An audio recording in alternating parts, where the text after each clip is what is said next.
Hey there, I'm Phoebe from the Lift Perspective. I'm a white skin, short brown haired human with flecks of grey. Let's go with that. Oh, and green eyes. I realised the other day that I didn't give you the colour of my eyes in my image description.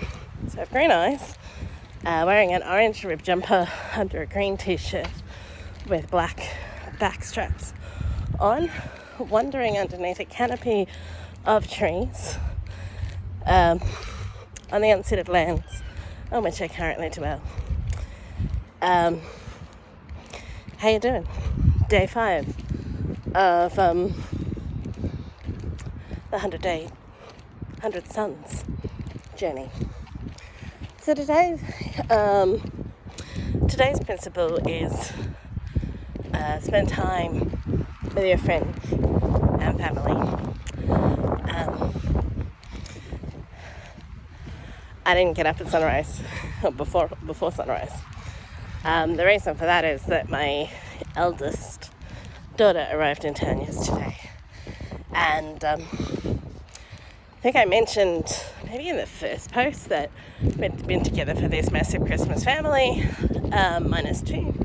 She was one of them because unfortunately my kiddo had corona. But not related to the corona they thought I had, because she'd actually made the really hard call not to be with us for Christmas again this year. So she's arrived down last night and we were up quite late. She needs a little bit of TLC, some nice cups of hot tea, some hugs, some time and space. So she's here for a bit of parent love over the next couple of days. But it meant that I didn't rise early enough to see the sunrise.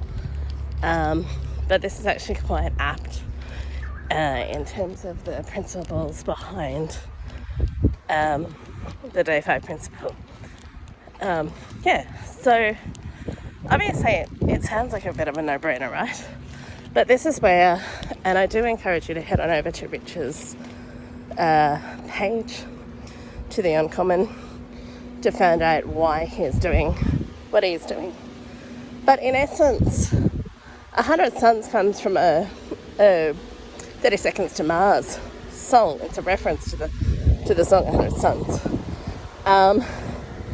And the idea in this is that, the question is, what if you only had 100 days to live? And I know that sounds a bit macabre, but in a world where start of 2020, no one would have believed it if we'd been told that by, April, that the world would be, Australia at least, would be in a hard lockdown, and that there would be a global pandemic sweeping the world. We don't know how many suns in this life we're going to get. And certainly my journey, which I've spoken quite publicly about, is a bit of a different angle on that. But I think for me, in recovering and coming out of the other side of that, the more I hear that word, even though I work with it professionally, the less it holds validity for me. But in the healing process of coming out the other side of that, I know that journey over the last 3 years in particular was driven by a sense of what my daughter had said was, it's almost like you're making up for lost time. And people talk to me about, oh wow, you do all of this stuff, how do you do it and not fall over? Well, that's the thing, I was falling over. And so for me this year, very much, I have a mantra. My mantra is go gently, which ties in beautifully with the principle of make time for family. I was up until about midnight last night with my daughter, who I haven't seen face to face since November. The alarm did go off, but I didn't get up. It's still early morning-ish. The sun's, still quite low in the sky. But it was really important for me to spend time with my daughter, and this is the heart of the principle. I only have one of my kids living at home with me now. The other two are old enough to have their own lives and be in their own worlds. But maybe you don't have kids. Maybe you don't have a partner. I don't have a partner. Maybe you don't have someone in your world every day, but you have parents, you have friends, you have a pet. There's something meaningful that connects you to this life. And maybe you can't spend time with someone every day. Maybe that is just not practically, physically possible for you, but send them a text. Let them know that you love them, and it doesn't have to be, hey, I haven't spoken to you for 20 years, I love you. That is a bit weird. But, just make your presence known. Make sure that people know how much they do love you. We talk a lot in the mental health sphere when we're, talking to people about, certainly in suicide prevention, we're talking to people about, just reach out for help. We want you to reach out for help. Sometimes people can't do that. And I think that's a really important thing to make people aware of. Sometimes our worlds have become so isolated, and we've become so isolated even in our own heads, that we can't reach out. And the assumption is, well, if you need me, you'll reach out. Can actually be quite a damaging assumption. It doesn't take much, It's just a text. But sometimes that text is the only text someone who's been through severe ongoing engagement with the mental health system will receive from anyone other than a health professional in their week.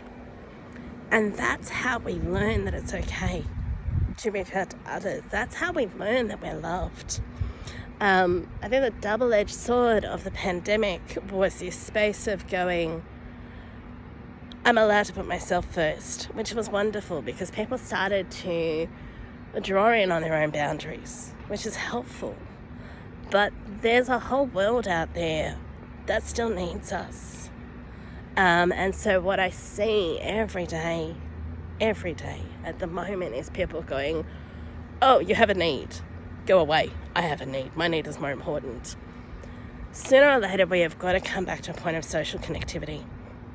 And maybe it's not being, best friends with the person at the checkout who's attacking you. But we do need to invest our energy with the people that we love most. And if we are doing that and the people in our lives are socially isolated and they learn it's okay to come out of their shells, they can start investing their energy where they need to invest theirs. So, that's it for me today. Head on over to Rich's site and find out what he's doing and why to the uncommon. And I'll catch you on the flip side because I'm going to go get groceries so I can feed my family. Bye.